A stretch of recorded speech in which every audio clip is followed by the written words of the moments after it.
Bismillahirrahmanirrahim. Alhamdulillahi rabbil alamin. Wa bihi nasta'in ala amri dunya waddin.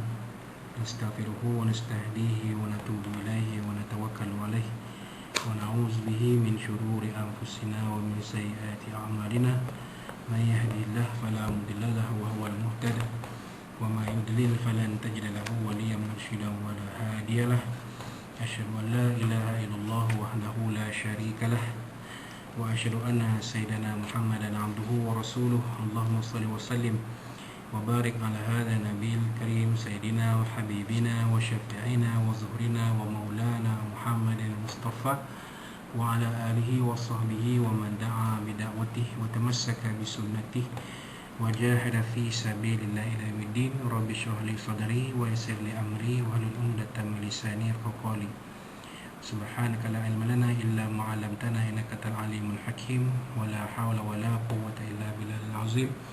Allahumma iftah 'alaina hikmataka wa anshur 'alaina min khazaini rahmatika ya arhamar rahimin. Allahumma arinal haqqa haqqan warzuqna ittiba'ah wa arinal batila batilan warzuqna ijtinabah. Qala Allah subhanahu wa ta'ala fi kitabil aziz, a'udzu billahi minasy syaithanir rajim. Ya ayyuhalladzina amanu kutiba alaikumus siyamu kama kutiba alal ladzina min qablikum la'allakum tattaqun. Shadaqallahul azim. Wa qala Allah subhanahu wa ta'ala fi Qur'anil karim a'udzu billahi minasy syaithanir rajim.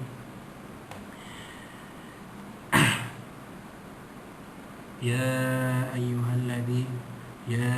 ayyuhalladzina amanu idza nudiya lis-salati min yaumil jumu'ati fas'au ila dzikrillahi wa dharul bay'. Dzalikum khairul lakum in kuntum ta'lamun. Shadaqallahul azim. Wa qala Allah subhanahu wa ta'ala fil Qur'anil majid a'udzu billahi minasy syaithanir rajim. وَلَنَبْلُوَنَّكُمْ بِشَيْءٍ مِنَ الْخَوْفِ وَالْجُوعِ وَنَقْصٍ مِنَ الْأَمْوَالِ وَالْأَنفُسِ وَالثَّمَرَاتِ وَبَشِّرِ الصَّابِرِينَ الَّذِينَ إِذَا أَصَابَتْهُمْ مُصِيبَةٌ قَالُوا إِنَّا لِلَّهِ وَإِنَّا إِلَيْهِ رَاجِعُونَ. صدق الله العظيم.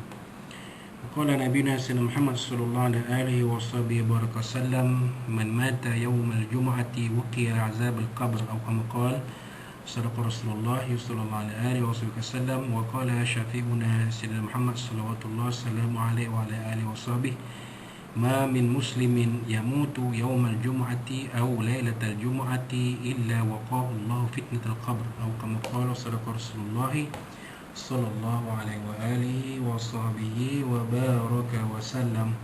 وقال نبينا سيدنا محمد صلى الله عليه وآله وصحبه وبارك وسلم ويدعو في دعائه اللهم إنك عفو تحب العفو فاعف عنا. اللهم إنك عفو تحب العفو فاعف عني أو كما قال صدق رسول الله صلى الله عليه وآله وصحبه وسلم. Tuan-tuan, puan-puan, muslimin muslimat yang dirahmati Allah sekalian rahimakumullah. Assalamualaikum warahmatullahi wabarakatuh. Amma ba', alhamdulillah, summa alhamdulillah, pada malam ini 9 Ramadan 1441 Hijriah bersamaan 1 Mei 2020. Kita telah sama-sama menyempurnakan ihya layali Ramadan, menghidupkan malam-malam bulan Ramadan. Setelah kita berpuasa siang tadi, untuk hari yang ke-8 Ramadan kita berbuka, kemudian kita menunaikan solat fardu maghrib, kita makan malam, kemudian kita menunaikan solat fardu isya, kita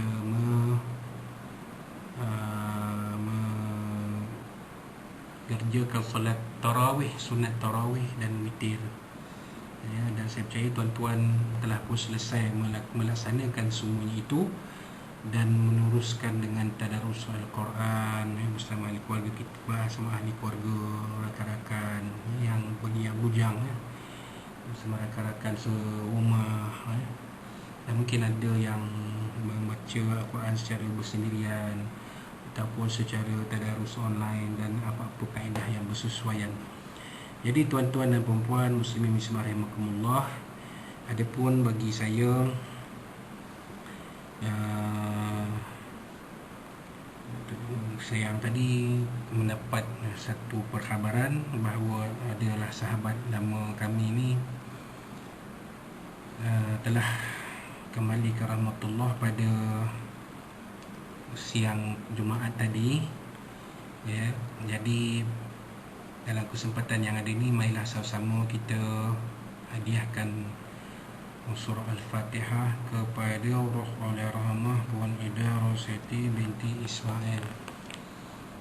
Al-Fatihah. A'udzubillahi minasyaitonir rajim. Bismillahirrahmanirrahim. Alhamdulillahi rabbil alamin. Ar-Rahmanir Rahim. Maliki yaumiddin. Iyyaka na'budu wa iyyaka nasta'in. Ihdinas siratal mustaqim.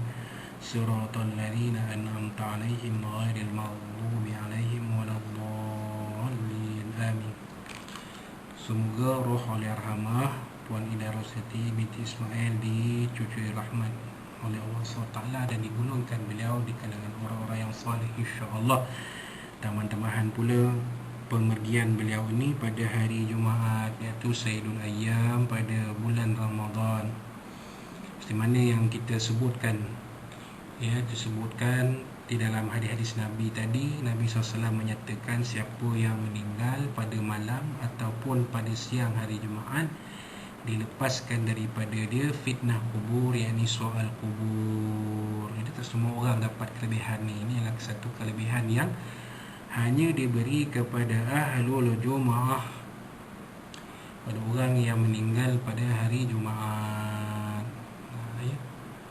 Mungkin kita, ya, percaya bahawa oleh rahmat ini banyak melakukan amalan-amalan yang baik sebelum supaya ketika hayatnya, terutamanya pada hari Jumaat, maka Allah SWT beri kelebihan kepada beliau meninggal pada hari mulia ini hari Jumaat. Ya. Jadi kita, bagaimana pula kita, bagaimana nasib kita? Kita pun hanya menyerahkan kepada Allah Subhanahu wa ta'ala nasib kita, sama ada kita meninggal pada hari Jumaat ataupun pada hari-hari yang lain, ataupun pada bulan, sama ada bulan Ramadan atau bulan-bulan yang lain. Bagi Allah rahmah, beliau telah pun bertemu dengan bulan Ramadan dan mengucapkan salam perpisahan kepada alam dunia pada bulan Ramadan. Ya, maka segala amal ibadah yang beliau sempat lakukan pada bulan Ramadan ini akan diberikan ganjaran yang sebaik-baiknya dan oleh Allah Subhanahu wa ta'ala. Jadi kita ni kalau nak dapat seperti itu, maka pada bulan Ramadan ini, kata ulama-ulama sufi, hendaklah kita beranggapan bahawa ini Ramadan kita yang terakhir. Dan Ramadan kita kali ini adalah Ramadan yang ada norma baru, ada kebiasaan baru. Ya, kita kali pertama sembahyang tarawih di masjid, di rumah.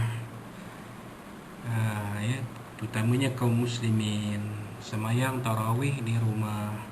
Kena jadi imam. Tak pandai jadi imam, tolak anak jadi imam. Anak pun tak pandai jadi imam, takkan nak tolak mak jadi imam. Jadi mau tak mau, kaum bapa, para bapa sekalian, ambillah kesempatan ini untuk kita menjadi imam sembahyang tarawih. Mana tahu tahun depan kita tak berkesempatan. Macam saya, janganlah ikut saya. Saya dah jadi imam tarawih ni semenjak tahun 2003, lama tu. Ya, tahun ni saja tak ada kesempatan jadi imam tarawih atas, ya, sebab keadaan semasa yang ada. Ya, tapi tuan-tuan dan puan-puan, tuan-tuan khususnya diberi peluang untuk menjadi imam tarawih. Gunakan kesempatan yang ada ini. Ya, gunakan kesempatan yang ada. Jangan, ya, tinggalkan amalan solat tarawih ini, kerana solat tarawih ini hanya ada pada bulan Ramadan. kita tak boleh buat sembahyang tarawih bulan lain. Ya, nak tunggu lepas raya Syawal nak buat tarawih. Sembahyang tarawih tidak disyariatkan pada bulan lain selain bulan Ramadan. Jadi kita takkanlah nak buat. Kalau kita buat juga, maka itulah yang dikatakan sebagai bid'ah. Bid'ah yang sesat, yang pelakunya akan menerima siksa Allah Subhanahu wa ta'ala. Ya, syariatnya tak ada tarawih pada bulan-bulan selain Ramadan. Kita pandai-pandai buat, mana boleh? Tak boleh. Dalam usul agama pun tak ada. Dalam nas, dalam syariat pun tak ada. Ya. Macam selawat Nabi dalam salat tarawih, ada usulnya, ada syariatnya, ada perintah dari Allah SWT. Ya alladzina amanu sallu alaihi wasallimu taslima. Wahai orang-orang beriman, berselawatlah kamu, kata Nabi, dengan penuh selawat dan salam ke hadratnya. Nampak?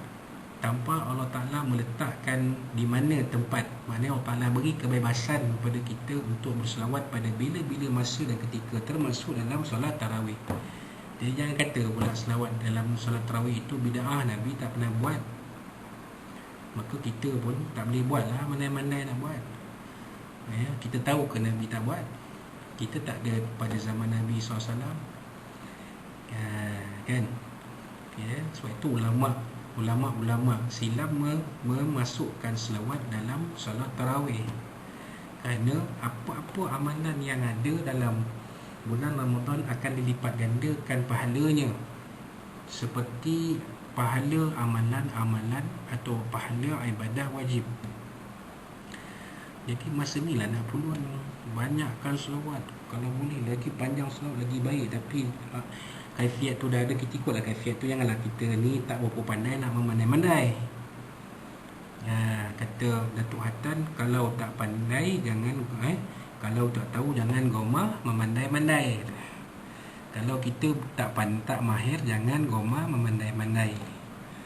Ikut saja kaifiat yang ada tu kita buat. Jadi kita ambil peluang yang ada ni untuk memperbanyakkan amal ibadah, sedekah contohnya. Macam dah saya sebut beberapa kali, kan?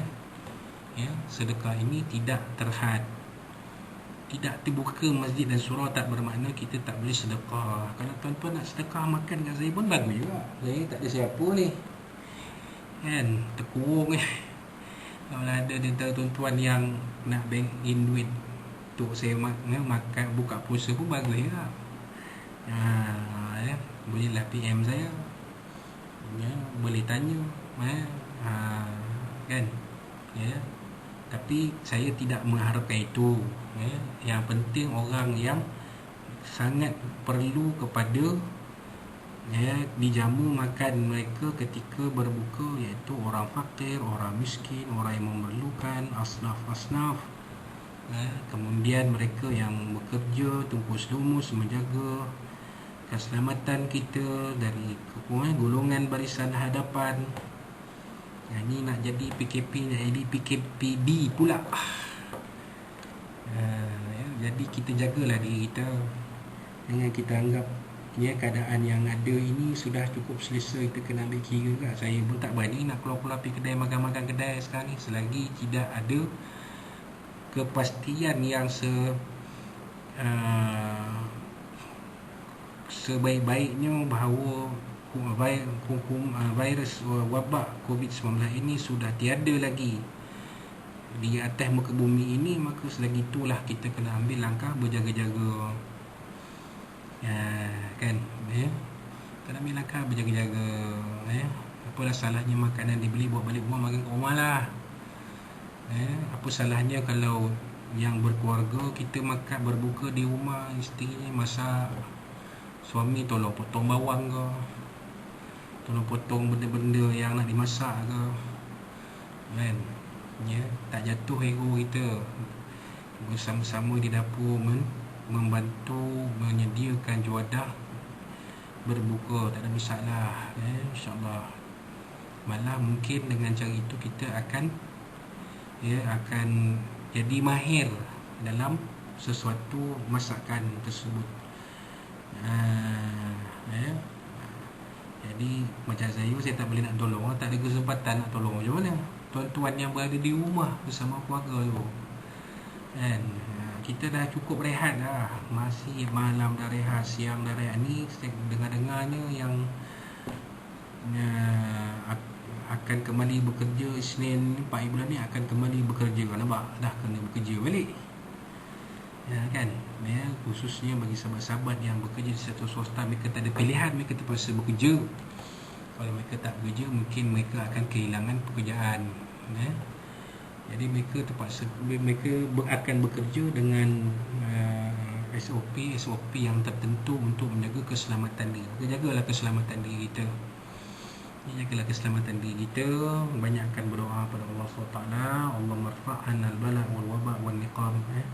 Ya Allah, Tuhan kami, angkatkan daripada kami segala wabak, segala bala-bala bencana ini dan segala perkara yang mengganggu kita dalam urusan keseharian, terutamanya urusan ibadah. Nak dapat pahala di masjid tak dapat, dapat pahala ibadah tak dapat, nak dapat pahala i'tikaf tak dapat. Sedangkan bulan Ramadan inilah kita nak berdamping dengan rumah Allah SWT seboleh-boleh pada setiap kesempatan yang ada.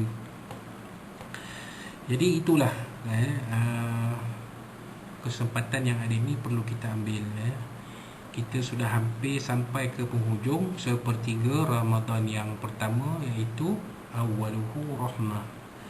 Awal Ramadan itu adalah rahmat dari Allah Subhanahu Wa Taala. Rahmatnya memang kita lihat, walaupun dalam bentuk yang nyata berbeza, tapi rahmatnya tetap ada.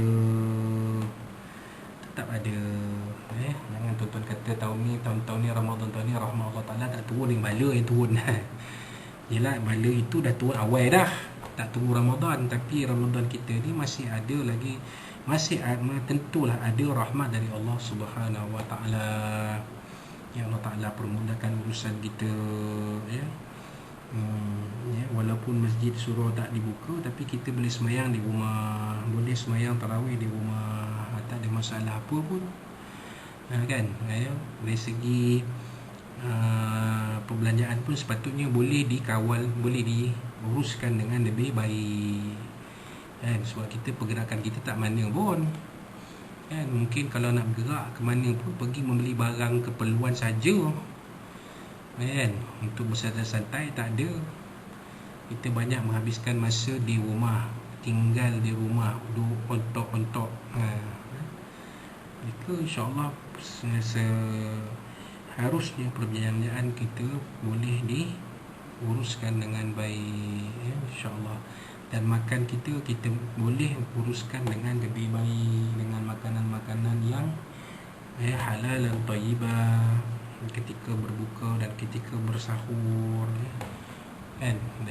Jadi kita dapat mengelakkan diri daripada tabiat membazir membazir ketika nak berbuka khususnya kerana bazar Ramadan pun tidak diadakan pada tahun ini. Kalau ada pun mungkin secara online, orang hantar ke rumah dan sebagainya. Itu pun kita taklah nak ambil hari-hari, mungkin kita ambil sekali-sekali kerana lebih aula kita makan masakan yang disediakan oleh isteri kita di rumah jadi mudah-mudahan itulah rahmat yang ada pada awal Ramadan ini, yang kita nampak lah, yang saya sendiri nampak juga untuk diri saya boleh menumpukan kepada ibadah dengan lebih baik. Boleh baca Al-Quran setiap hari walaupun tidak bertadarus. Setiap hari baca Quran dan Alhamdulillah tazkirah tiap-tiap malam. Kalau tahun-tahun lepas tazkirah tak ada tiap-tiap malam. Ini pada malam-malam yang tertentu, saya itu pun taklah sebanyak mana pun. Tapi tahun ni Alhamdulillah Ta'ala bagi rahmat kepada kita, boleh kita bertemu tiap-tiap malam dalam tazkirah Ramadan ni, walaupun masanya tidaklah selama mana, tapi kita bertemu dalam majlis ilmu ini untuk kita sama-sama berkongsi sedikit ilmu yang ada, yang Allah SWT amanahkan untuk dikongsikan dengan tuan-tuan dan puan-puan. Maka marilah sama-sama tuan-tuan dan puan-puan, saya mengajak diri saya dan tuan-tuan dan puan untuk kita sama-sama lebih bersungguh-sungguh untuk menambahkan amal ibadah kita pada bulan Ramadan ini, terutamanya apabila kita akan masuk ke sepertiga yang kedua di dalam bulan Ramadan, dalam sehari dua ni, yang merupakan maghfirah wa awsatuhu maghfirah, keampunan dari Allah SWT. Mudah-mudahan Allah SWT yang memberikan ganjaran sebaik-baiknya di atas usaha kita, dan mudah-mudahan Allah SWT akan mempermudahkan segala urusan kita, insya-Allah. Jadi itulah sedikit apa yang mampu dikongsikan pada malam ini. Semuanya adalah ilmu dari Allah SWT yang sedikit yang mampu dikongsikan untuk dimanfaatkan kita semua. Dan kalau ada apa-apa yang mungkin terkasar bahasa terlanjur bicara, saya kata pertama-tamanya saya mohon ampunan dari Allah SWT, kemudiannya dari Nabi SAW, dan kemudiannya dari tuan-tuan dan puan-puan sekalian. Bertemu selamat bersahur dan berniat untuk berpuasa besok, berpuasa untuk hari besok 9 Ramadan, insya-Allah. Dan kita akan bertemu malam besok untuk tazkirah Ramadan malam besok dengan perbincangan yang lain, tajuk-tajuk yang lain, insya-Allah. Wallahu, bertemu kita insya-Allah pada malam besok. Wallahu rasuluhu alam wa barakallahu fikum. Aqulu qawli hadza tawfiqan li wa lakum, billahi wa taufiq. Wassalamu alaikum warahmatullahi wabarakatuh.